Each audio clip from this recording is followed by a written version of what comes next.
Hello.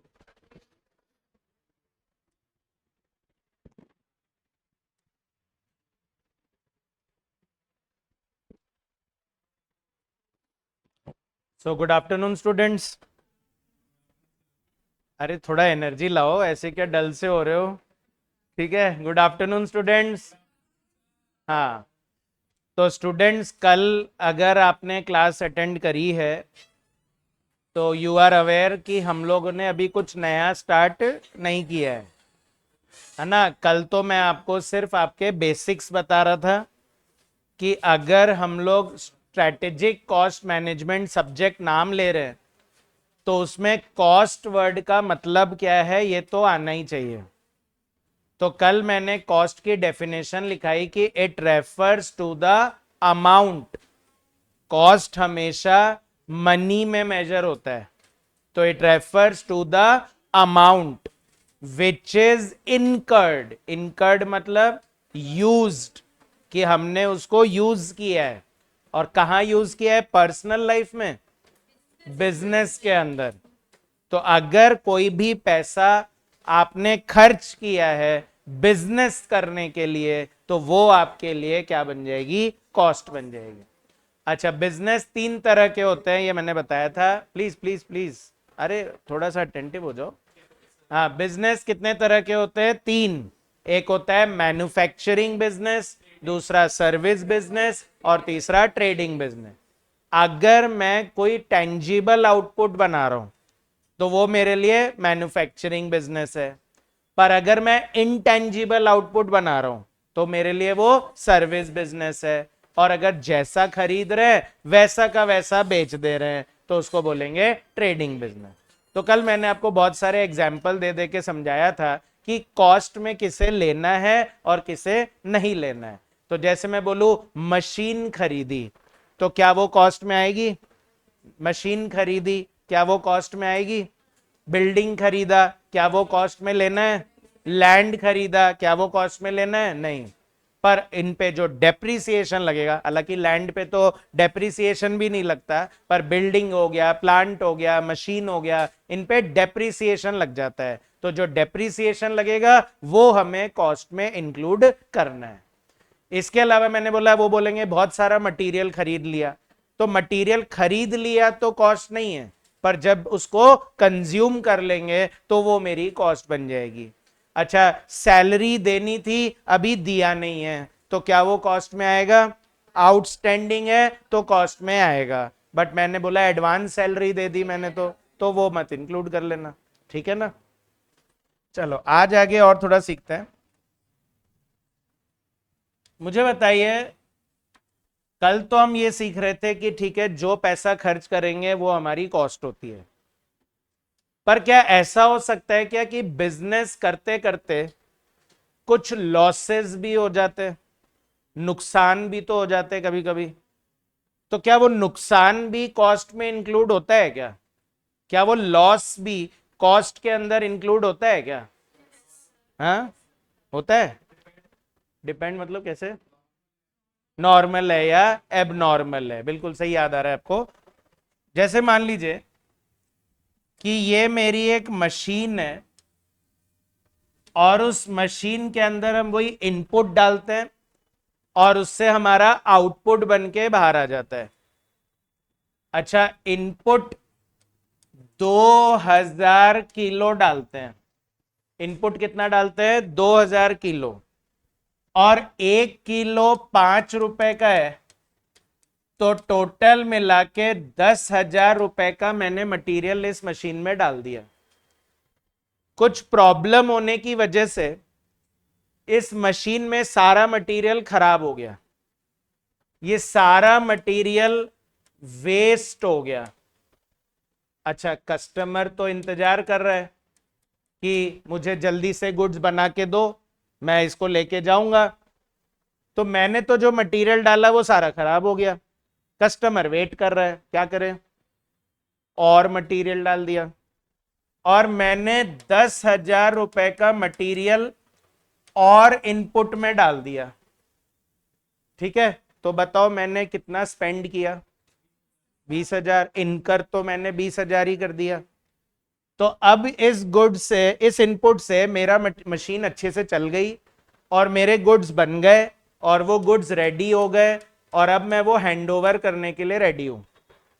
तो customer ने पूछा कितने पैसे देने हैं, कितने पैसे देने हैं। तो मतलब मुझे पता होना चाहिए कि मैंने कितने खर्च किए, तभी तो बताऊंगा कि कितने पैसे दोगे। तो बताओ कितने लेने हैं? 10,000, 11,000? अच्छा, प्रॉफिट जोड़ दिया आपने। नहीं, प्रॉफिट एक बार इग्नोर करो। तो मुझे बताओ 10,000 लेने हैं या 20,000 लेने हैं? 10,000 है ना। मैंने 20,000 रुपए का मटेरियल लगाया है। कल हम बोल रहे थे which ever is use is a cost, तो मैंने यूज तो 20,000 का कर लिया है, पर क्या कॉस्ट भी 20,000 बोलोगे क्या? नहीं, 10,000 ही आएगा, क्योंकि ये एबनॉर्मल लॉस है। क्या है ये? Abnormal loss. अगर ये वाली स्पाइरल वाली। तो स्टूडेंट्स, मैं ही बोल रहा था कि ये जो मेरा लॉस हुआ ना, ये हर बार होने वाला लॉस नहीं था। ये एक बार हुआ, दूसरी बार नहीं हुआ, तो मतलब ये क्या है? एबनॉर्मल है।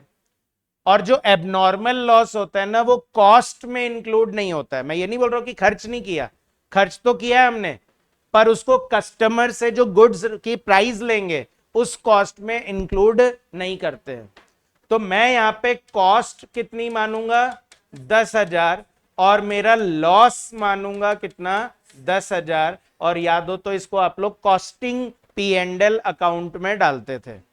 कोई भी एबनॉर्मल लॉस होता है तो उसे कहां भेजा जाता है? Costing P and L account में, यानी वो मैन्युफैक्चरर खुद बेयर करता है।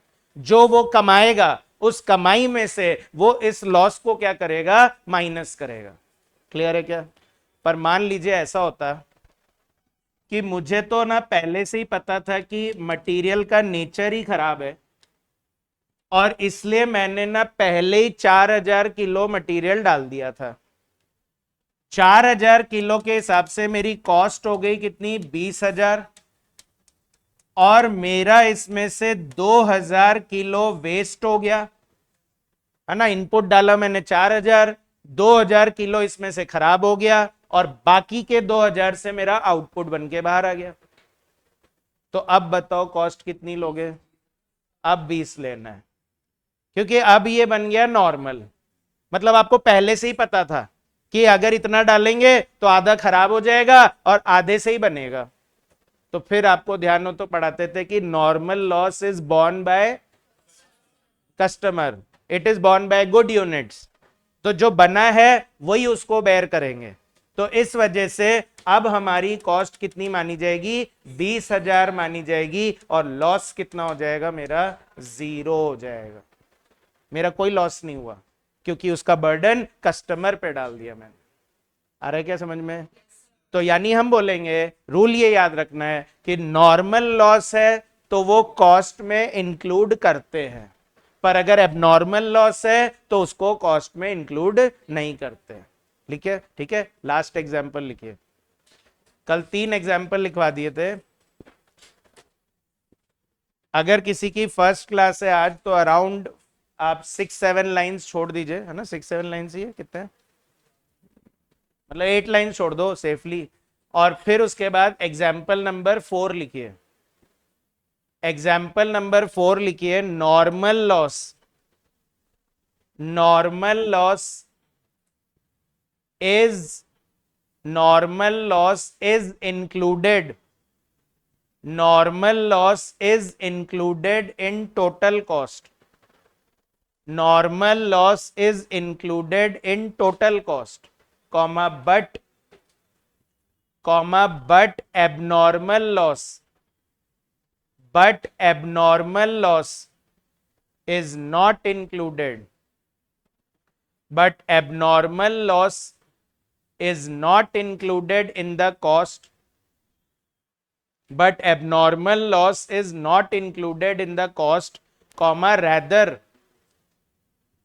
comma rather it is borne by the BORNE, rather it is borne by the manufacturer himself, rather RATHER, rather it is borne by the manufacturer himself.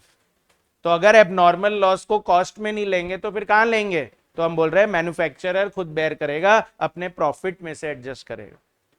ठीक है, तो कई बार जब मैं आपको क्वेश्चंस करा रहा हूंगा ना, तो आपको लगेगा कि लॉस इंक्लूड कर लिया सर ने, कई बार मैं उसको इंक्लूड नहीं करूंगा। तो ये कंफ्यूजन को हटाने के लिए मैंने ये आज लिखवा दिया कि नॉर्मल होगा तो इंक्लूड करूंगा, एबनॉर्मल होगा तो इंक्लूड नहीं करूंगा। अरे क्या सबको समझ में आ गया? अच्छा, आप लोग ना क्योंकि इंटर में पढ़ते हुए आए हो कॉस्टिंग सब्जेक्ट, तो आपको पता है कि कॉस्टिंग सब्जेक्ट पढ़ाते क्यों हैं? मतलब ऑब्जेक्टिव क्या है इस सब्जेक्ट को पढ़ने का? कॉस्ट निकालना, ये तो आप सही बोल ही रहे हो। और भी कोई ऑब्जेक्टिव होता है क्या? कॉस्ट को बचाना, है ना? भाई हमारे सब्जेक्ट का नाम स्ट्रेटेजिक कॉस्ट मैनेजमेंट क्यों है? क्योंकि हम सिर्फ कॉस्ट निकालना ही अब नहीं सिखाएंगे, हम कॉस्ट को मैनेज करना भी सिखाएंगे, जिसको बोलते हैं cost control and cost reduction. Cost control भी करना चाहते हैं, कॉस्ट को कम भी करना चाहते हैं, रिड्यूस भी करना चाहते हैं। और कोई ऑब्जेक्टिव होता है इस सब्जेक्ट का? क्या चीज का? हाँ वो तो बोला ही ना, कॉस्ट निकालना सिखाना चाहते हैं, कॉस्ट बचाना चाहते हैं। और कोई ऑब्जेक्टिव? प्रॉफिट मैक्सिमाइजेशन है इसका ऑब्जेक्टिव कॉस्टिंग सब्जेक्ट का, कि प्रॉफिट बढ़ाओ। हाँ, कॉस्ट तो कम होएगा तो अपने आप ही प्रॉफिट बढ़ेगा, पर कई बार सेलिंग प्राइस भी तो कम हो जाती है। कॉस्ट कम होएगी तो मैं अपनी सेलिंग प्राइस भी तो कम कर सकता हूं, तो जरूरी नहीं है हमेशा प्रॉफिट बढ़ेगा ही, है ना? तो ऐसा ऑब्जेक्टिव नहीं है कि प्रॉफिट बढ़ाना ही है, ठीक है, पर हाँ बेस्ट सिचुएशन में काम करना है। डिसीजन मेकिंग, कल एक टॉपिक पढ़ाया था ना कि भाई हमारे कोर्स में डिसीजन मेकिंग भी है। तो डिसाइड करना कि हमारे लिए क्या अच्छा है, जैसे हमने बोला था मेक और बाय, तो मेरे लिए बनाना अच्छा है या मेरे लिए खरीदना अच्छा है। ठीक है, शट डाउन डिसीजन, कंटिन्यू करना अच्छा है या बंद करना अच्छा है। ऐसे डिसीजन मेकिंग भी कॉस्टिंग का पार्ट होता है। तो लिखिए सेकेंड पॉइंट, फर्स्ट पॉइंट कल लिखा था कॉस्ट, अब लिखना है second point objectives. Second point लिखिए objectives of strategic cost management. Second point लिखिए objectives of strategic cost management. हमारे सब्जेक्ट का ऑब्जेक्टिव क्या है? तो कुछ नया नहीं है, जो इंटर से पढ़ते आए वही ऑब्जेक्टिव है हमारा। फर्स्ट लिखिए इसमें first point ascertainment of cost. Ascertainment, ASCERTAINMENT, ascertainment of cost of each cost object. Ascertainment of cost of each cost object. मेरा पहला ऑब्जेक्टिव है कॉस्ट ऑब्जेक्ट की कॉस्ट निकालना। किसी को आइडिया कॉस्ट ऑब्जेक्ट किसको बोलते हैं? जो हम बना रहे हैं, पर हम हमेशा बनाते थोड़ी है, हम सर्विस भी तो देते हैं। जिस चीज पे हम काम कर रहे हैं, मतलब आप तो प्रोडक्ट की बात कर रहे हो। जैसे ऑब्जेक्ट को अगर मैं डिफाइन करूं तो इट रेफर्स टू एनीथिंग। जैसे आप भी बोले जिस चीज पे, तो मैं उसको बोल रहा हूं anything. Cost object is anything for which cost can be calculated. किसी भी चीज की अगर मैं कॉस्ट निकाल सकता हूं तो मेरे लिए वो कॉस्ट ऑब्जेक्ट बन जाता है। जैसे आप लोगों ने इंटर में प्रोसेस कॉस्टिंग पढ़ा हुआ है, तो वहां पे आप प्रोडक्ट की कॉस्ट निकालते थे क्या? वहां पे प्रोसेस की कॉस्ट निकालते थे। तो प्रोसेस ए की कॉस्ट क्या है, प्रोसेस बी की कॉस्ट क्या है, प्रोसेस सी की कॉस्ट क्या है, तो वो प्रोसेस मेरे लिए वहां पे ऑब्जेक्ट था। ठीक है ना? अच्छा, ऐसे ही आपने बोला है सर कि हमने एक्टिविटी बेस्ड कॉस्टिंग पढ़ा हुआ है। तो एक्टिविटी बेस्ड कॉस्टिंग में ऐसा होता था कि प्रोडक्ट एक्स है, प्रोडक्ट वाई है, प्रोडक्ट जेड है, तो एक्स की कॉस्ट भी बताओ, वाई की कॉस्ट भी बताओ, जेड की कॉस्ट भी बताओ। तो प्रोडक्ट मेरे लिए यहां पर ऑब्जेक्ट बन जाता है। ऐसे ही कभी हो सकता है कि हम वैरायटी ऑफ सर्विसेज दे रहे हैं, variety of services, just like एक कंसल्टेंसी फर्म है, वो अकाउंटिंग का सर्विस भी दे रही है, वो टैक्सेशन का सर्विस भी दे रही है, और वो लीगल सर्विस भी दे रही है। तो अब हम क्या तीनों की कॉस्ट एक साथ निकालेंगे? नहीं, हम अकाउंटिंग की कॉस्ट अलग निकालेंगे, लीगल की कॉस्ट अलग निकालेंगे, टैक्सेशन की कॉस्ट अलग निकालेंगे, हर सर्विस की कॉस्ट अलग निकालेंगे, तो सर्विस वहां पर ऑब्जेक्ट बन जाएगा। अच्छा, जैसे बेकरी वाला होता है, तो क्या बेकरी वाला जो है, आपने देखा है कभी मफिन्स बनाता है बेकरी वाला? मफिन्स होता है ना, छोटे छोटे कपकेक्स होते हैं। तो क्या बेकरी वाला एक एक कपकेक बनाता होगा क्या? वो क्या करते हैं, एक साथ बहुत सारा बना लेगा, तो उसको बोलते थे बैच। क्या बोलते थे उसको? तो बैच में कॉस्ट निकाली जाती है वहां पर, तो बैच वहां पर मेरा कॉस्ट ऑब्जेक्ट बन जाएगा। तो मतलब कॉस्ट ऑब्जेक्ट प्रोडक्ट भी हो सकता है, कॉस्ट ऑब्जेक्ट सर्विस भी हो सकता है, कॉस्ट ऑब्जेक्ट कस्टमर भी हो सकता है कि मैं डिफरेंट डिफरेंट कस्टमर्स की कॉस्टिंग करना चाहता हूं, ठीक है। कॉस्ट ऑब्जेक्ट बैच भी हो सकता है, कॉस्ट ऑब्जेक्ट प्रोसेस भी हो सकता है, कॉस्ट ऑब्जेक्ट जॉब भी हो सकता है। जैसे आपके इंटर में कुछ क्वेश्चंस आते होंगे, तो बोलते थे job X, job Y, job Z, तीनों जॉब की अलग अलग कॉस्ट निकालो। तो वो जॉब को हम क्या बोले, वो मेरा कॉस्ट ऑब्जेक्ट कहलाता है। कॉस्टिंग में एक स्टैंडर्ड टर्म यूज किया जाता है, that is called cost object. तो नीचे नोट करके लिख लो, नोट लिखिए, cost object refers to anything, cost object refers to anything for which cost can be calculated. Cost object refers to anything for which cost can be calculated. Example, example product, example product, comma service, example product, comma service, comma jobs, jobs. अच्छा, कोई बता सकता है what is the difference between product and job? Product में और job में क्या फर्क होता था?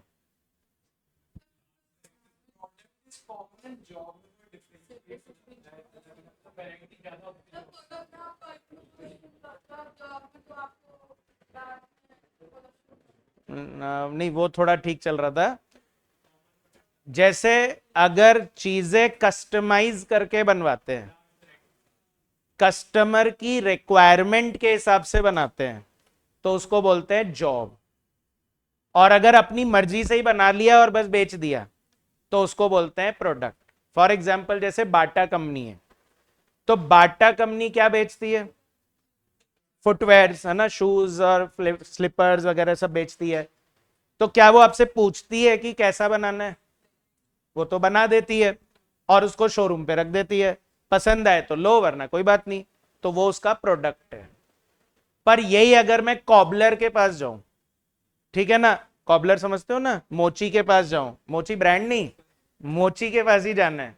तो अगर मैं कॉबलर के पास गया और मैंने बोला कि मेरे को ब्रांडेड शूज समझ में नहीं आते, तुम तो मैं जैसा बोल रहा हूं वैसा एक शूज बना के दे दो मुझे, तो वो उसके लिए क्या बन जाता है? जॉब बन जाता है। समझ में आ रही बात? तो प्रोडक्ट रेडीमेड होता है, बस अपनी मर्जी से बना के बेच रहे हैं, और जॉब कस्टमर से पूछ के बनाते हैं कि कैसा बनाना है। आ रहा है क्या? और कॉमा बैच भी लिख लो, बैच, कॉमा बैच। पढ़ा था क्या इंटर में बैच कॉस्टिंग? तो क्यों पढ़ा बैच कॉस्टिंग? क्योंकि बैच वाइज भी कॉस्ट निकालना चाहिए। और comma customer, comma customer, last में कॉमा कस्टमर की भी कॉस्टिंग होती है। कस्टमर वाइज कैसे कॉस्टिंग होती है? जैसे मान लीजिए एक बड़ी फार्मा कंपनी है, फार्मा मतलब जो मेडिसिन वगैरह बनाती है ना, तो बड़ी, मान लीजिए जैसे डॉक्टर रेड्डी नाम सुना हो, तो एक फार्मा कंपनी है, बहुत बड़ी कंपनी है। अब उसके अलग अलग कस्टमर होते हैं जो उससे मेडिसिन खरीदते हैं। जैसे तो एक हो गया drug store chain, drug store chain मतलब कोई बड़ा ब्रांड जो मेडिसिन की शॉप चलाता है, जैसे आपका अपोलो फार्मेसी हो गया, ठीक है, या टाटा एमजी हो गया, 1 mg और ये सब जो आने लग गए हैं। तो ये तो हो गए ड्रग स्टोर चेन्स। अच्छा, इसके अलावा अगर हम जैसे डीमार्ट वगैरह में जाए तो क्या वहां भी मेडिसिन थोड़े बहुत मिल जाते हैं? बोलो, बड़े डिपार्टमेंटल स्टोर्स में वहां भी मेडिसिन मिलते हैं, तो वो उनके दूसरे कस्टमर है। और प्लस जो छोटे छोटे कॉर्नर में केमिस्ट शॉप होते हैं वो भी तो मेडिसिन खरीदते हैं, तो वो फार्मा कंपनी के लिए तीसरे कस्टमर हो गए। तो वो फार्मा कंपनी क्या देखेगी कि ड्रग स्टोर चेन को दे रहे हैं उसमें कितनी कॉस्ट आ रही है, बिग डिपार्टमेंटल स्टोर्स को दे रहे हैं उसमें कितनी कॉस्ट आ रही है, केमिस्ट शॉप को दे रहे हैं उसमें कितनी कॉस्ट आ रही है। ऐसे हर कस्टमर वाइज भी वो अपनी कॉस्ट जानना चाहते हैं। क्लियर है क्या? समझ में आ रही बात? तो इसलिए याद रखिए, कॉस्ट नहीं निकालना है, cost of each cost object निकालना है। कभी बोलना नहीं पड़े कि अलग अलग कॉस्ट निकालो, ये हमेशा का रूल है कि अलग अलग ही कॉस्ट निकालते हैं। नेक्स्ट सेकंड लिखिए, सेकंड ऑब्जेक्टिव लिखिए, cost control, cost control and cost reduction. Second point is cost control and cost reduction. Cost control and cost reduction, क्या लगता है दोनों का मीनिंग सेम होता है क्या? कॉस्ट कंट्रोल और वर्सेस कॉस्ट रिडक्शन, फर्क होता है या सेम होता है?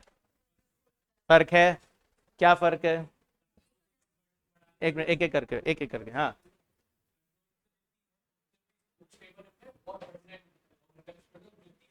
ठीक है, आप क्या बोल रहे थे? सेम। तो यही होता है मीनिंग एक्चुअली। कंट्रोल का मतलब होता है मेंटेन करना, जितना लग रहा है अगर उसको मेंटेन भी कर लिया तो वो कंट्रोल कर लिया आपने। पर रिडक्शन मतलब जितना लग रहा है उससे कम करना, तो उसको रिडक्शन बोलते हैं। कंट्रोल में अपने पास एक टारगेट होता है कि इतना रुपए कम करना है, पर जब रिडक्शन होता है तो उसमें कोई टारगेट नहीं होता। आप 10 पैसा भी कम करोगे तो भी उसको रिडक्शन ही बोला जाएगा। क्लियर है? थर्ड लिखिए, थर्ड पॉइंट लिखिए, fixing, fixing the selling price. Third objective है हमारे सब्जेक्ट का, fixing the selling price of each cost object. और वही ऑब्जेक्ट वाइज हर ऑब्जेक्ट का आपको सेलिंग प्राइस भी निकालना पड़ेगा। अच्छा, सेलिंग प्राइस कौन डिसाइड करता है? मतलब मैन्युफैक्चरर, मतलब बिजनेसमैन या कस्टमर?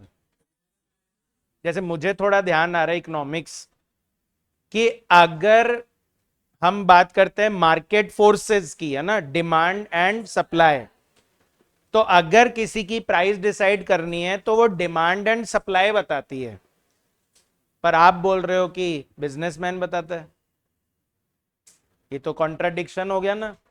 इकोनॉमिक्स बोल रहा है कि डिमांड सप्लाई देखो, और अपना सब्जेक्ट बोल रहा है कि बिजनेसमैन बताएगा प्राइस क्या है। तो एक्चुअली हाँ, मतलब बिजनेसमैन डिमांड सप्लाई से प्राइस फिक्स करेगा या वो अपनी कॉस्ट देके प्राइस फिक्स करेगा? दोनों देखेगा? तो बिल्कुल दोनों ही देखना पड़ेगा।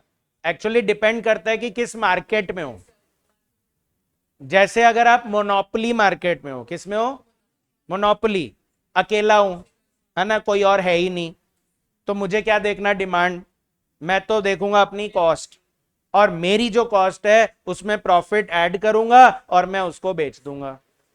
पर अगर एकदम परफेक्ट कंपटीशन चल रहा है, कॉम्पिटिटिव मार्केट है ना, कट थ्रोट कंपटीशन है, गला काट, है ना, 1 रुपए कोई कम कर दे सारा मार्केट उधर चला जाएगा, तो वहां पर फिर मैं कॉस्ट थोड़ी देखूंगा, वहां पर तो मैं डिमांड ही देखूंगा कि किस प्राइस पे कितनी अच्छी डिमांड आ रही है, और जिस डिमांड को मुझे मीट करना है उसके अकॉर्डिंग प्राइस फिक्स कर दी जाती है। तो मतलब कोई ऐसे स्टैंडर्ड तरीका नहीं है प्राइस फिक्स करने का, ये हमेशा मार्केट पे डिपेंड करेगा। इसी के लिए हमारे पास एक चैप्टर भी है जिसका नाम है प्राइसिंग डिसीजन। क्या नाम है? Pricing decision. तो वहां हम यही सिखाएंगे कि प्राइस कैसे फिक्स की जाती है। जैसे एग्जांपल दूं कि ना, जियो, रिलायंस जियो सुना है आपने? रिलायंस जियो जब मार्केट में एंटर हुआ था टेलीकॉम सर्विस देने के लिए, तो बताओ उसकी सेलिंग प्राइस क्या थी? 0 थी, फ्री में दिया था उसने, है ना, फ्री में एंटर किया था, और उसको पता था कि अगर फ्री में नहीं देंगे ना तो कोई लेगा नहीं, क्योंकि ऑलरेडी सब एयरटेल, वोडाफोन, बीएसएनएल यूज कर रहे थे, तो हम क्यों किसी नए नए सर्विस प्रोवाइडर के पास जाए जब हम ऑलरेडी सेटिस्फाइड है। तो रिलायंस को पता था कि अगर मार्केट चाहिए तो क्या करना पड़ेगा, फ्री में देना पड़ेगा। तो कभी कभी फ्री में भी देना पड़ता है, कभी कभी कॉस्ट पे भी देना पड़ता है, और कभी कभी वेरिएबल कॉस्ट पे भी देना पड़ता है, कि चलो फिक्स कॉस्ट नहीं लेंगे, सिर्फ वेरिएबल कॉस्ट ले लेंगे। तो मतलब according to different different situation हमको अपनी प्राइस को फिक्स करना पड़ता है। अरे क्या, तो ऐसे कोई स्टैंडर्ड अप्रोच नहीं है कि कॉस्ट में प्रॉफिट ऐड किया और सेलिंग प्राइस आ गई। तो ये हमें सब्जेक्ट सिखाएगा कि कौन कौन से सिचुएशन में किस तरह से प्राइस फिक्स करते हैं। आया क्या? एक और एग्जांपल देता हूं, जैसे पेप्सी और कोका कोला, क्या ये दो डिफरेंट ब्रांड्स है, दो डिफरेंट कंपनी है ना, पेप्सी अलग है, कोका कोला अलग है। अच्छा थम्स अप, हाँ वो कोका कोला का ही है ना। कोका कोला के दो ड्रिंक आते हैं, एक खुद कोका कोक जो आता है और एक थम्स अप आता है। थम्स अप थोड़ा स्ट्रॉन्ग है, कोका कोला थोड़ा लाइट है, इसलिए वो दो बनाता है। अच्छा पेप्सी तो लाइट है ही, है ना। तो मुझे बताओ, क्या पेप्सी और कोका कोला की प्राइस अलग होती है क्या? सेम चलती है। मतलब हमारी कॉस्ट चाहे अलग हो जाए पर हमारी प्राइस अलग नहीं हो सकती, क्योंकि एकदम परफेक्ट सब्सटीट्यूट है ना। ये अगर कोका कोला ने प्राइस बढ़ाई तो लोग पेप्सी पे शिफ्ट हो जाएंगे, और पेप्सी ने प्राइस बढ़ाई तो लोग कोका कोला पे शिफ्ट हो जाएंगे। तो वहां पे एकदम सेम प्राइस रखते हैं, उसको बोलते हैं going rate pricing. Going rate मतलब जो मार्केट में चल रहा है वही ले लो, ज्यादा दिमाग मत लगाओ अपना, है ना, वरना पता चला सारे कस्टमर उधर चले गए। अरे क्या, क्लियर है क्या? तो ऐसे हम लोग इस सब्जेक्ट में डिफरेंट डिफरेंट प्राइसेस निकालना सीखेंगे। कुछ बोलना चाह रहे हो ऑनलाइन में? चलिए फोर्थ लिखिए, फोर्थ लिखिए एसरटेनमेंट। फोर्थ लिखिए ascertainment of profitability. Ascertainment of profitability of each cost object. ascertainment of profitability of each cost object. अच्छा, there is a difference between the word profit and profitability. जब हम accounts पढ़ते थे ना, 11th-12th से आप accounts पढ़ते हुए आए हो, तो वहां पर आप ट्रेडिंग पी एंड एल बनाते थे ट्रेडिंग पी एंड एल। तो ट्रेडिंग पी एंड एल में लास्ट में लिखते थे टू नेट प्रॉफिट, वो प्रॉफिट था, वो प्रॉफिटेबिलिटी नहीं था। तो क्या फर्क होता है प्रॉफिट में और प्रॉफिटेबिलिटी में? प्रॉफिट पूरी कंपनी का होता है, प्रॉफिट पूरी कंपनी का होता है, और प्रॉफिटेबिलिटी हर ऑब्जेक्ट का प्रॉफिट होता है। हर ऑब्जेक्ट का प्रॉफिट मतलब कि अगर मेरे 3 प्रोडक्ट है, X product, Y product, Z product, तो मुझे तीनों का अलग अलग प्रॉफिट जानना है कि x में कितना प्रॉफिट, y में कितना प्रॉफिट, z में कितना प्रॉफिट, उसको बोलते हैं प्रॉफिटेबिलिटी। अच्छा सर उससे क्या फायदा होगा वो सुनो। जैसे मान लीजिए मैं ना 3 प्रोडक्ट बेचता हूं, वही x y z। x की सेल है 500 रुपए, y की सेल है 200 रुपए, z की सेल है 300 रुपए। तो मेरी टोटल सेल बताओगे कितनी है? 1000 रुपए। 500, 200, 300, टोटल सेल कितनी हुई? 1000 रुपए। माइनस करते हैं कॉस्ट, तो कॉस्ट है मान लीजिए 300, 300 और 200, तो टोटल कॉस्ट कितनी है? 800। तो जो अकाउंट्स में आप ट्रेडिंग पी एंड एल बनाते थे ना, क्या उसमें आप अलग अलग प्रोडक्ट की सेल लिखते थे क्या? आप बाय सेल लिख देते थे बस ओवरऑल। क्या उसमें आप डेबिट साइड में अलग अलग प्रोडक्ट के खर्चे लिखते थे क्या? उसमें एक साथ कॉस्ट लिख देते थे। तो आपका ओवरऑल प्रॉफिट आ जाता था वहां पर 200 रुपए का। तो आपको क्या लगता था, बहुत अच्छा बिजनेस कर रहे हैं हम, 200 रुपए का प्रॉफिट हो रहा है। पर कॉस्टिंग ये समझाना चाह रहा है कि आप ओवरऑल प्रॉफिट मत निकालो, अब आप अलग अलग प्रोडक्ट वाइज यानी ऑब्जेक्ट वाइज प्रॉफिट निकालो। अच्छा, ऑब्जेक्ट वाइज जब प्रॉफिट निकाल रहे हैं तो चेक करिए यहां पे कितना प्रॉफिट आ रहा है, 200। अच्छा, वाई में बोलिए लॉस आ रहा है, और जेड में बोलिए टोटल तो 200 ही आ रहा है, मैच भी कर रहा है अपना। पर मुझे अलग अलग प्रॉफिट निकालने से क्या पता चला कि वाई में लॉस हो रहा है। इसको बोलते हैं प्रॉफिटेबिलिटी। प्रॉफिटेबिलिटी मतलब ability to earn more profit. तो क्या हमारी कंपनी के अंदर एबिलिटी है कि हम और प्रॉफिट कमा सकते हैं? क्या मैं इस प्रॉफिट को बढ़ा सकता हूं क्या? वाई को बंद कर दो। तो आज अगर मैं ये अलग अलग नहीं निकालता तो आप कैसे बताते प्रॉफिट बढ़ाओ? यही है प्रॉफिटेबिलिटी। कॉस्टिंग ये नहीं जानना चाहता है कि ओवरऑल बिजनेस का क्या प्रॉफिट है, वो तो अकाउंट्स भी बता देता है। पर यहां क्या स्पेशल करना है, यहां पर हर ऑब्जेक्ट के हिसाब से प्रॉफिट निकालना। 3 प्रोसेस है, तीनों का प्रॉफिट अलग निकालो। 3 बैच है, तीनों का प्रॉफिट अलग निकालो। 3 जॉब है, तीनों का प्रॉफिट अलग निकालो।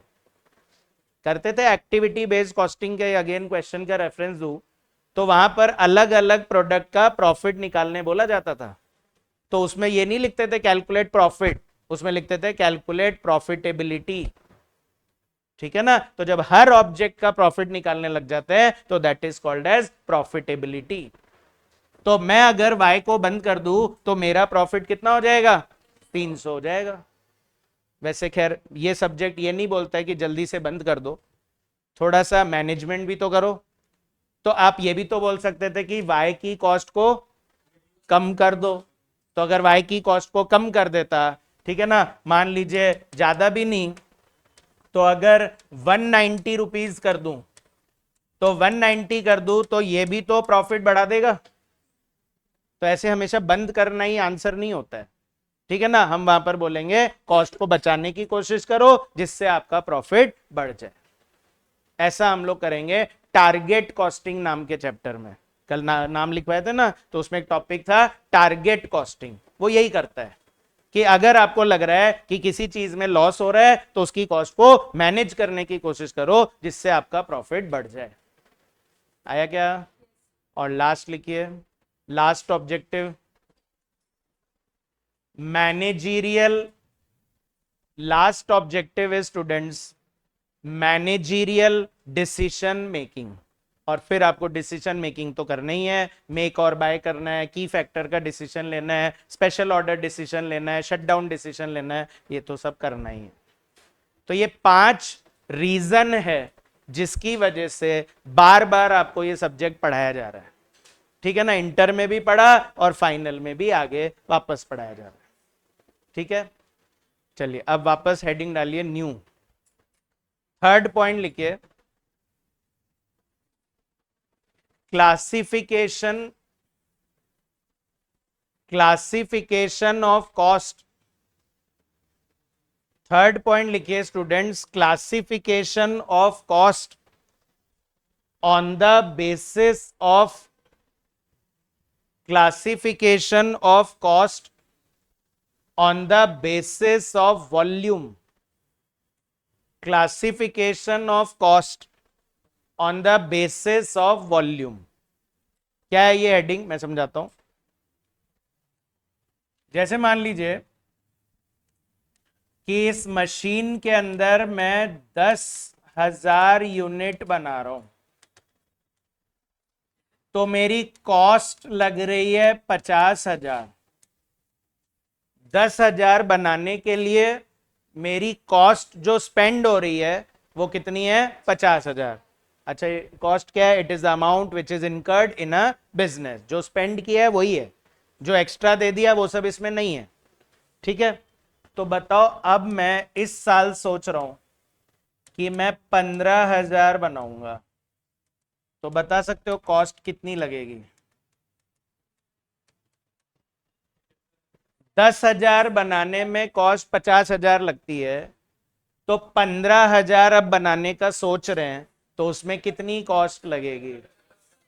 75,000। सभी का यही आंसर है 75,000। तो मैं बोलूंगा रॉन्ग हो गया। हाँ, पहले ये पूछ तो लो मुझसे कि ये कॉस्ट वेरिएबल कॉस्ट है या फिक्स्ड कॉस्ट है ना? एग्जाम में ऐसा होगा, बहुत सारे क्वेश्चंस होंगे जिसमें वो सीधे बोल देंगे कॉस्ट इतनी है, तो आप सीधे उसको वेरिएबल मत मान लो, पहले क्वेश्चन को पढ़ तो लो कि वो क्या बोलना चाह रहा है, वो वेरिएबल बोलना चाह रहा है या फिक्स्ड बोलना चाह रहा है। क्योंकि अगर मैंने बोल दिया कि ये फिक्स्ड कॉस्ट है तो फिर तो 50 आएगा, और अगर मैंने बोल दिया ये वेरिएबल कॉस्ट है तो 75 है, और अगर मैंने बोल दिया कि ये सेमी वेरिएबल कॉस्ट है तो अलग ही आएगा फिर। तो वही है ये हेडिंग, क्लासिफिकेशन ऑफ कॉस्ट। याद रखना है, सिर्फ इंटर तक ही याद नहीं रखना है, फाइनल में भी याद रखना है कि कॉस्ट बहुत सारे तरह के होते हैं। अच्छा, कितने तरह के होते हैं वैसे? 3 4 होते हैं एक्चुअली। ये वेरिएबल, फिक्स्ड, सेमी वेरिएबल और स्टेप फिक्स्ड भी होता है एक। स्टेप फिक्स्ड, हाँ नहीं पढ़ा कोई बात नहीं, मैं तो बोला ही ना, कुछ कुछ पुराना भी चलता रहेगा, कुछ कुछ नया भी ऐड होता रहेगा। तो एक चौथी कैटेगरी और होती है स्टेप फिक्स्ड कॉस्ट। जब आपकी fixed cost step by step बढ़ने लग जाए, फिक्स्ड कॉस्ट नॉर्मली सेम रहती है, पर अगर लगे कि स्टेप बाय स्टेप बढ़ता जा रहा है सर ये तो वो बन जाता है स्टेप फिक्स्ड कॉस्ट। तो यही सब मैं आपको अभी प्रॉपर्ली लिखवाने वाला हूं। लिखिए first point, classification of cost में फर्स्ट पॉइंट लिखिए variable cost. Classification of cost में लिखिए फर्स्ट पॉइंट वेरिएबल कॉस्ट।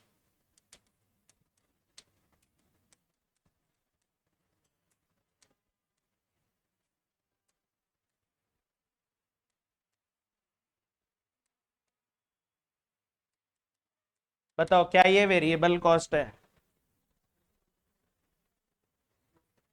10,000 बना रहे हैं तो 50,000 लग रहा है, 20,000 बना रहे हैं तो मेरा 90,000 लग रहा है, और 30,000 बना रहे हैं तो 1,30,000 लग रहा है। तो क्या ये वेरिएबल कॉस्ट है? नहीं है ना? वेरिएबल सिर्फ वो नहीं होता है जो चेंज होता हुआ नजर आ रहा है, वेरिएबल वो होता है जो पर यूनिट सेम रहता है, या ऐसे बोलूं जो सेम प्रपोर्शन में चेंज होता है। सेम प्रपोर्शन का मतलब होता है कि अगर आपका वॉल्यूम डबल हो रहा है, डबल हो रहा है वॉल्यूम, तो आपकी कॉस्ट भी फिर डबल होनी चाहिए, तब वो वेरिएबल है।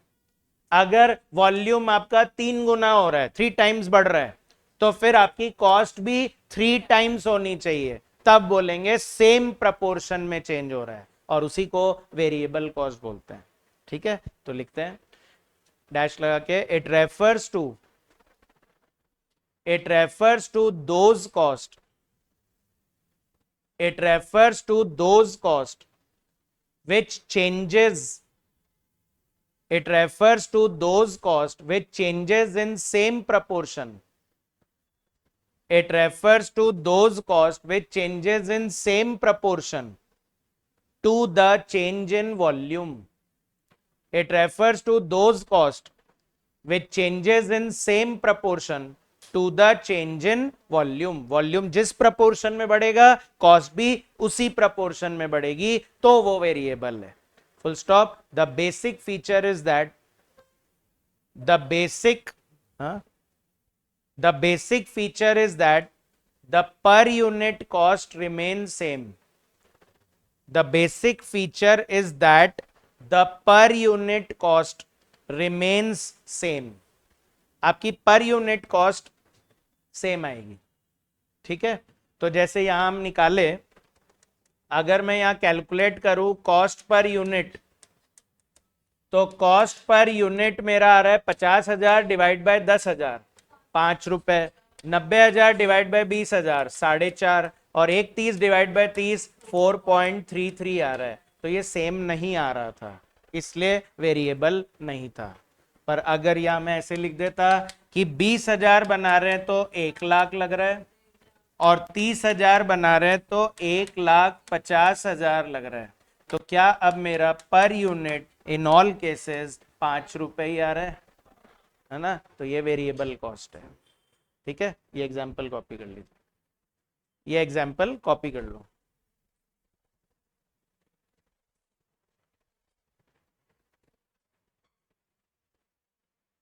दोनों बातें नजर आ रही है, सेम प्रपोर्शन में चेंज हो रहा है और पर यूनिट सेम आ रहा है, यही इसके आइडेंटिफिकेशन होते हैं। तो क्वेश्चन आएगा तो पता कैसे चलेगा कि वेरिएबल बता रहा है या फिक्स बता रहा है, तो ये उसका आइडेंटिफाई करने का तरीका है।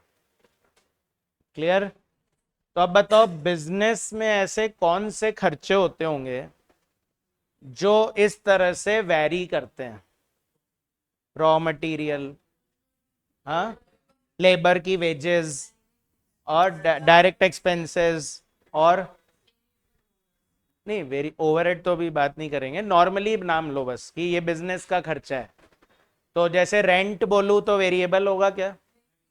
पर कमीशन बोलूं तो वेरिएबल में आ जाएगा। ठीक है, लिखिए एग्जाम्पल, ये तो न्यूमेरिकल एग्जाम्पल हुआ, अब बिजनेस के खर्चे जो वेरिएबल होते हैं वो लिखवा रहा हूं। तो example raw material comma wages, example raw material comma wages comma fuel, fuel FUEL, fuel, fuel क्या होता है? Petrol diesel. तो पेट्रोल डीजल में क्या होता है, जैसे 1 लीटर की प्राइस फिक्स होती है ना, तो मान लीजिए 100 रुपए लीटर का पेट्रोल है। अब आप 5 लीटर डलवाओगे तो 500 लगेंगे, और 10 लीटर डलवाओगे तो 1000 लगेंगे। तो सेम प्रपोर्शन में चेंज हो रहा है, ये भी वेरिएबल में आता है। Comma commission, comma commission, commission comma power, lighting नहीं आता, लाइटिंग फिक्स्ड में जाता है ना, इलेक्ट्रिसिटी फिक्स्ड में जा सकता है, पर पावर वेरिएबल में आता है। ठीक है, जैसे बोल देते हैं हर घंटे 8 यूनिट्स ऑफ पावर लगेगा, तो फिर हम लोग उसको वेरिएबल में लेते हैं। ठीक है, सेकंड लिखिए अब फिक्स्ड कॉस्ट, सेकंड पॉइंट लिखिए फिक्स्ड कॉस्ट। अच्छा, जब हम वेरिएबल बोल रहे हैं तो वी आर ट्राइंग टू से फुल्ली वेरिएबल, और जब हम फिक्स्ड बोल रहे हैं तो हम बोल रहे हैं फुल्ली फिक्स्ड। ऐसा नहीं बोल रहे थोड़ा फिक्स्ड है या थोड़ा वेरिएबल है ना, फुल वेरिएबल है, फुल फिक्स्ड है। तो डैश लगा के लिखिए it refers to those cost, it refers to those cost which remain same, it refers to those cost which remain same at all volumes, it refers to those cost। एक काम करो, आराम से बाहर जाओ, कराओ फिर लिख लेना, फोन पे ही लगे हुए पूरे time. It refers to those cost which remain same at all volumes, bracket में including zero level. It refers to those cost which remain same at all volumes, bracket में including zero level. Zero level मतलब, हाँ, जैसे fix cost कैसे दिखेगा कि अगर हम 10,000 बना रहे तो 50 लग रहा है, 20 बना रहे हैं तो भी 50 लगेगा, 30 बना रहे हैं तो भी 50 लगेगा, पर अगर 0 बना रहे हैं तो भी 50 लगेगा। तो उसको बोलते हैं हम फिक्स कॉस्ट। फिक्स कॉस्ट को आइडेंटिफाई करने का सबसे इजी तरीका यही है कि ऐसे सोचो कि अगर नहीं बनाएंगे तो भी लगेगा क्या, तो हाँ लगेगा, तो फिक्स्ड है। क्लियर? ठीक है, ये एग्जांपल कॉपी कर लो, कॉस्ट पर यूनिट चेंज होगी इसमें।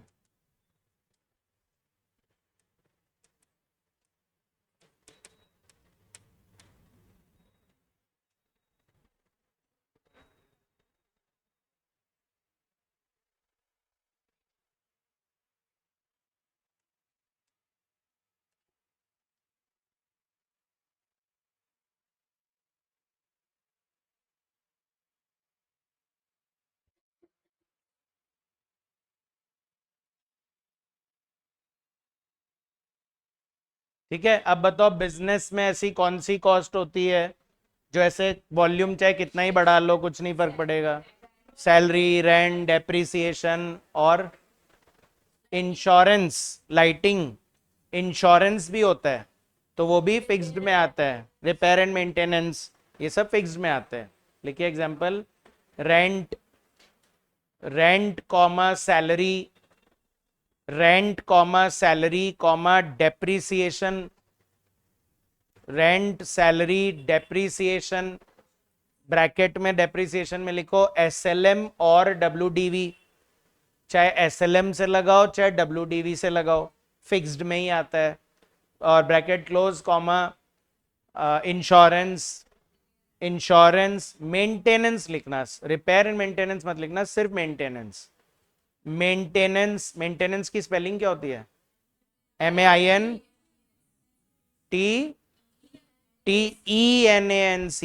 TAIN नहीं होता दोबारा, MAINTENANCE।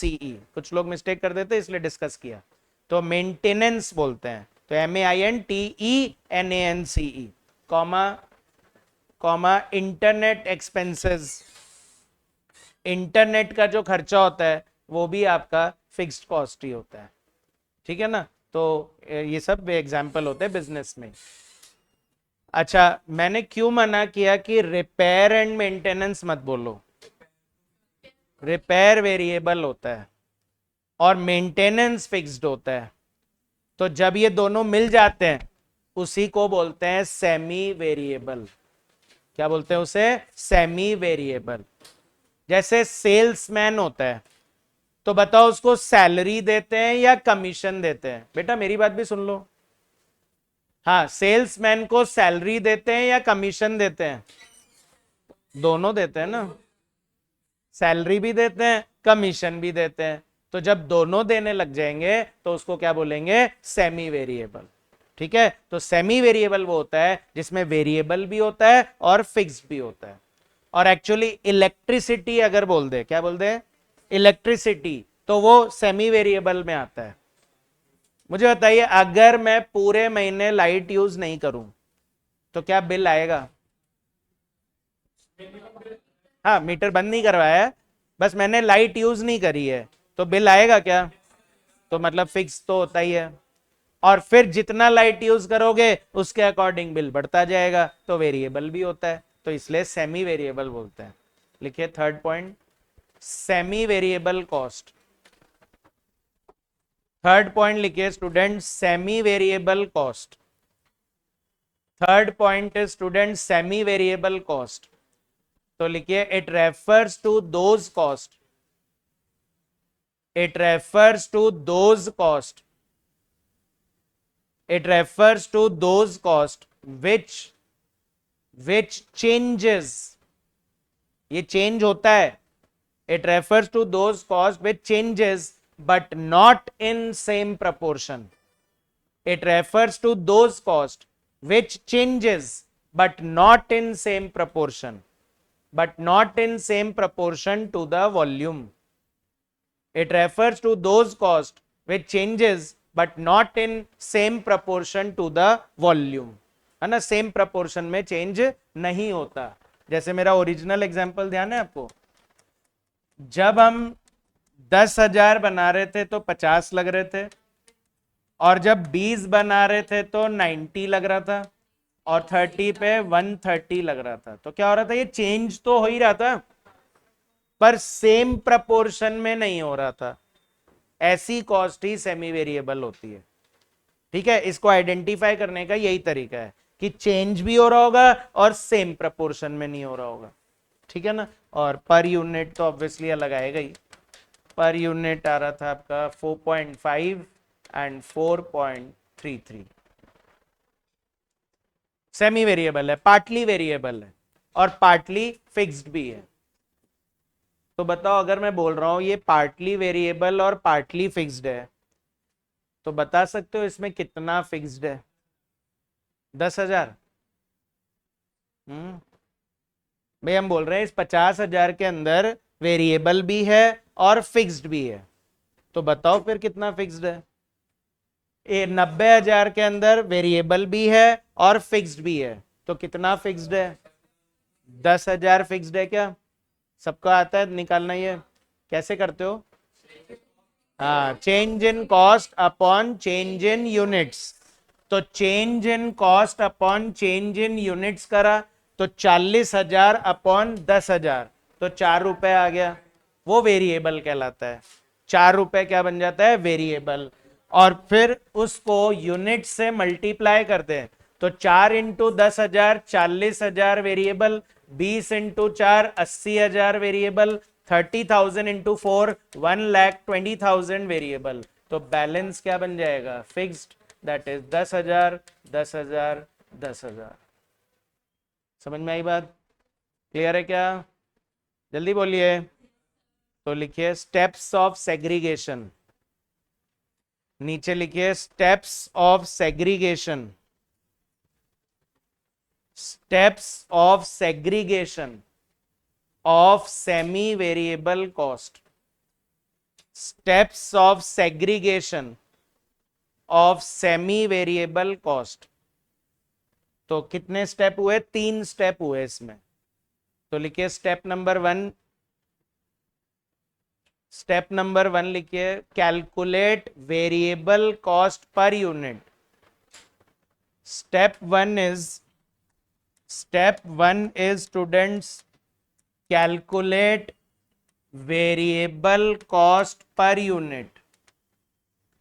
तो वेरिएबल कॉस्ट पर यूनिट का फॉर्मूला होगा change in cost upon change in units. ये चेंज का साइन होता है ना, डेल्टा, डेल्टा मतलब चेंज। तो change in cost upon change in units. अच्छा, ऐसे सिमिलर सा कोई और फॉर्मूला भी पढ़ा हुआ है क्या? चेंज चेंज करके इंडिफरेंस पॉइंट में, और कहीं और भी पढ़ा हुआ है चेंज करके कुछ।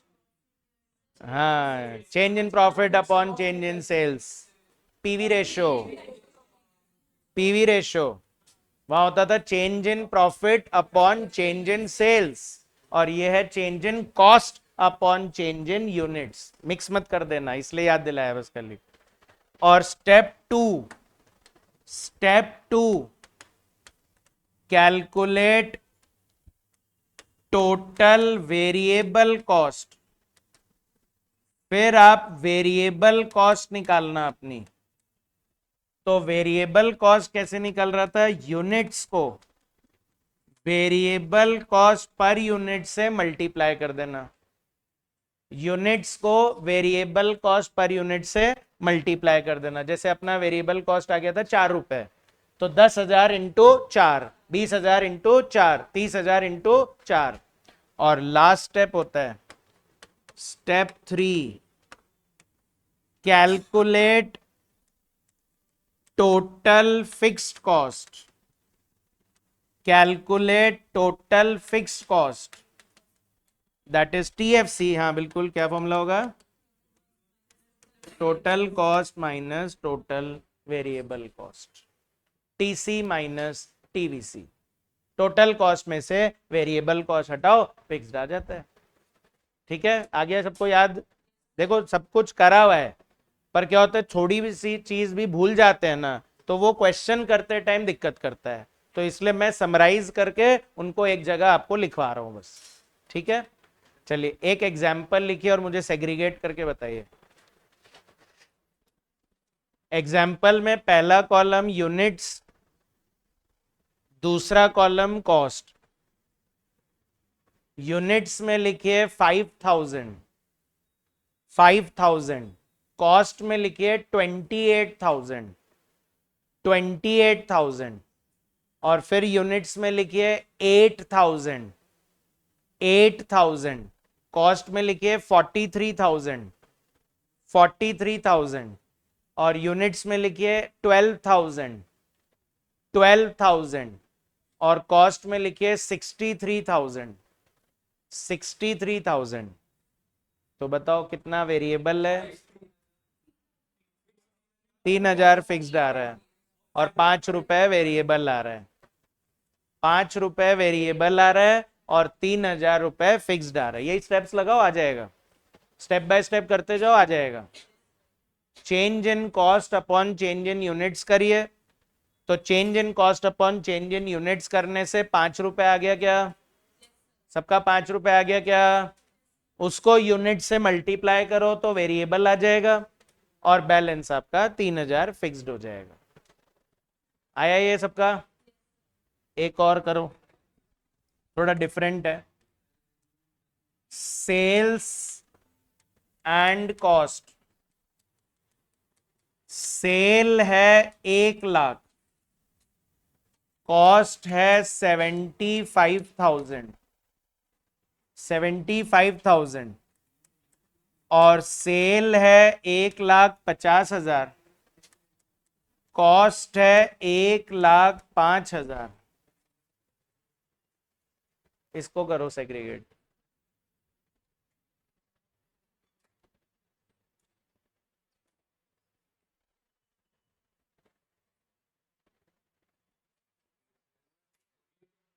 हाँ, 8 रुपीज वेरिएबल।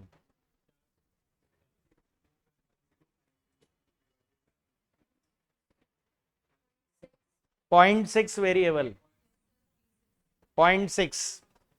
हाँ ठीक है, करो आगे फिक्स बताओ। 15,000 फिक्स्ड आ जाएगा। 0.6 वेरिएबल है और 15,000 फिक्स्ड है।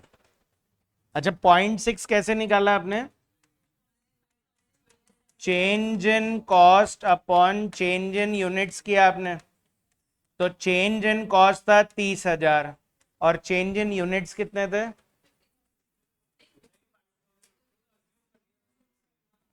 यूनिट्स तो दिए हुए ही नहीं थे, तो सेल्स से ही निकालना पड़ेगा।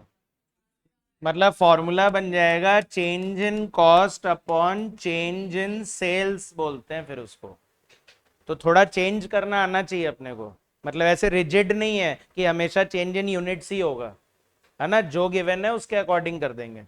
तो सेल्स गिवन है, सेल्स के हिसाब से कर देंगे। पर अब आप उसको वेरिएबल कॉस्ट पर यूनिट मत बोलो फिर, क्योंकि यूनिट से थोड़ी ना डिवाइड किया है। तो 30,000 अपॉन 50,000, तो दिस इज 0.6 पर rupee of cell. 0.6 per unit नहीं बोलेंगे, अब क्या बोलेंगे? 0.6 पर रुपी ऑफ सेल। मतलब अगर 1 रुपए की सेल कर रहे हो तो वेरिएबल कॉस्ट 0.6 है। You can also call it as 60%। क्या बोल सकते हैं? 60%। मार्जिनल कॉस्टिंग ध्यान हो तो कभी कभी वेरिएबल कॉस्ट को परसेंट में लिखते थे, तो वो इसीलिए क्योंकि वो पर रुपी ऑफ सेल आ रहा है। तो सेल के हिसाब से जब आता है तो उसको 60% लिखते हैं। जैसे अकाउंट्स में कभी ध्यान हो तो ऐसे आता था कि बैड डेट्स रिकवर्ड इज 20 पैसा पर रुपी ऑफ सेल। तो क्या उसको 20 पैसा ही पढ़ते रहते थे क्या? 20% पढ़ते थे। तो वैसे ही मैं बोल रहा हूं 60 पैसा पर रुपी ऑफ सेल बोलने की जगह उसको 60% बोलो, ज्यादा ठीक रहता है। और फिर ये 60% वेरिएबल कॉस्ट में कन्वर्ट हो जाएगा, तो ये बन जाएगा 60,000 एंड 90,000। तो बैलेंस मेरा फिक्स कॉस्ट हो जाएगा, दैट इज 15,000 और 15,000। अरे क्या? अच्छा, अगर इन तीनों कॉस्ट को मैं डायग्राम वाइज समझाऊं आपको, तो ना एक्स एक्सिस है, वाई एक्सिस है। एक्स एक्सिस मान लीजिए यूनिट्स है, वाई एक्सिस कॉस्ट है। वैसे तो एग्जाम में डायग्राम नहीं आएगा, पर एक बार बस समझाने के लिए होता है। एक्स एक्सिस यूनिट्स है, वाई एक्सिस कॉस्ट है। तो बताओ, जीरो बना रहा हूं, क्या कॉस्ट लगेगी? फिक्स्ड लगेगी, वेरिएबल तो नहीं लगेगी। तो मान लो अभी वेरिएबल का डायग्राम बना रहा हूं, तो मतलब जीरो बनाएंगे तो जीरो ही लगेगा। अच्छा, यूनिट्स बढ़ा दिया मैंने, तो क्या मेरी कॉस्ट बढ़ेगी? फिर और बढ़ा दिया तो क्या कॉस्ट उसी प्रपोर्शन में बढ़ेगी? फिर बढ़ा दिया तो क्या कॉस्ट उसी प्रपोर्शन में बढ़ेगी? तो ये इस तरह से दिखता है ना, वेरिएबल कॉस्ट ऐसा दिखता है ना। जितनी यूनिट्स बढ़ती जाएगी कॉस्ट उतनी बढ़ती जाएगी। पर अगर मैं फिक्स्ड कॉस्ट बनाना चाहता हूं तो कांस्टेंट मतलब पैरेलल टू एक्स एक्सिस हो जाता है। ये फिक्स्ड कॉस्ट बन जाता है। तो फिर सेमी वेरिएबल कैसा दिखेगा? हाँ, तो क्या है वो? पैरेलल टू वेरिएबल कॉस्ट होता है। Parallel two variable cost. Zero बनाएंगे तो जीरो लगता है वेरिएबल में, पर सेमी वेरिएबल में तो लगेगा ना, क्योंकि उसके अंदर फिक्स्ड कॉस्ट है। और फिर वो उसी प्रपोर्शन में बढ़ता जाएगा जैसे जैसे यूनिट्स बढ़ती जा रही है, तो वो पैरेलल टू वेरिएबल कॉस्ट नजर आता है। अरे क्या? तो बताओ, लास्ट है step fixed cost. X axis units है, वाई एक्सिस कॉस्ट है, स्टेप फिक्स्ड कॉस्ट बोल रहा हूं मैं। मतलब है तो फिक्स्ड कॉस्ट, मतलब फिक्स्ड लगेगा, पर क्या होगा ना, एक लिमिट के बाद बढ़ जाएगा और फिर वापस फिक्स्ड हो जाएगा, और फिर एक लिमिट के बाद बढ़ जाएगा और फिर वापस फिक्स्ड हो जाएगा। तो क्या ये आपको स्टेप्स जैसा लग रहा है? सीढ़ी जैसा लग रहा है ना? इसीलिए इसका नाम पड़ गया स्टेप फिक्स्ड कॉस्ट। मतलब that fixed cost which remain same but it then increases and then again become same, तो वो स्टेप फिक्स्ड कॉस्ट है। न्यूमेरिकल वाइज बोलूं तो वो ऐसे बोलेंगे कि 0 से 10,000 बनाएंगे ना, तो हमारी कॉस्ट 50,000 लगेगी, है ना। पर अगर 10,001 से 20,000 बनाएंगे तो 60,000 लगेगी। और अगर 20,001 से 30,000 बनाएंगे तो 65,000 लगेगी। क्या हो रहा है मुझे बताओ? 0 से 10,000, तो जैसे मैंने जीरो बनाया, कितना लगेगा? एक बनाया, है ना। 10,000 बनाया, पर 10,000 एक बनाया, तो मतलब लग रहा था कि फिक्स्ड है, पर सडनली बढ़ गया और फिर वापस फिक्स्ड हो गया, फिर सडनली बढ़ गया और फिर वापस फिक्स्ड हो गया। तो जब ऐसे रेंज वाइज कॉस्ट देने लग जाते हैं ना, तो उसी को बोलते हैं स्टेप फिक्स्ड कॉस्ट। तो शायद इंटर के लेवल में आपके क्वेश्चंस में नहीं आया होगा, पर फाइन एक दो में आ गया होगा, बाकी फाइनल में तो ये है। तो ये कैटेगरी भी पता होनी चाहिए। ठीक है, लिखिए, लास्ट लिख लीजिए आज का, step fixed cost. Step fixed cost, तो स्टेप फिक्स्ड कॉस्ट में लिखिए, it refers to the fixed cost, it refers to the fixed cost which can increase। अच्छा, कोई रीजन बता सकता है कि ये बढ़ क्यों रहा है? कैपेसिटी बढ़ाने की वजह से। हमारी एक लिमिटेड कैपेसिटी होती है, पर अगर आप उस कैपेसिटी को क्रॉस करना चाहते हो ना, तो फिक्स कॉस्ट को भी बढ़ाना पड़ता है। जैसे मान लीजिए इस रूम में हम पढ़ रहे हैं, तो इस रूम में बच्चों के बैठने की एक कैपेसिटी है, पर अगर मुझे उस कैपेसिटी से ज्यादा बच्चे बैठाने हैं, तो मुझे बड़ा रूम भी तो चाहिएगा, तो मेरा रेंट भी तो बढ़ जाएगा, है ना। तो फिक्स कॉस्ट बढ़ जाती है। तो it refers to that fix cost which can increase only due to increase in capacity, which can increase only due to increase in capacity. मतलब ये मत बोलना कि सर हर साल 10% रेंट बढ़ रहा है, ये स्टेप फिक्स कॉस्ट हो गया। नहीं, इन्फ्लेशन को स्टेप फिक्स कॉस्ट में नहीं लेते। ठीक है ना, ये तो हम बोल रहे हैं कैपेसिटी बढ़ाओगे तो फिक्स कॉस्ट बढ़ रही है, तभी उसको स्टेप फिक्स कॉस्ट बोलते हैं। ठीक है, ये डायग्राम भी बना लेना इसका, और ये न्यूमेरिकल भी लिख लेना।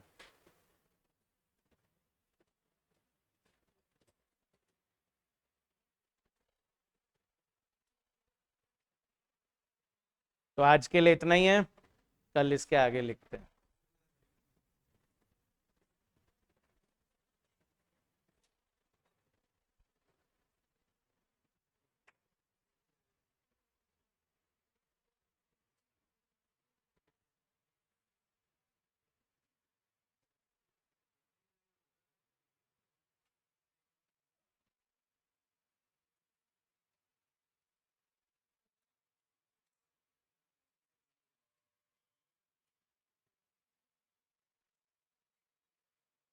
ठीक है, कल करते हैं इसके आगे।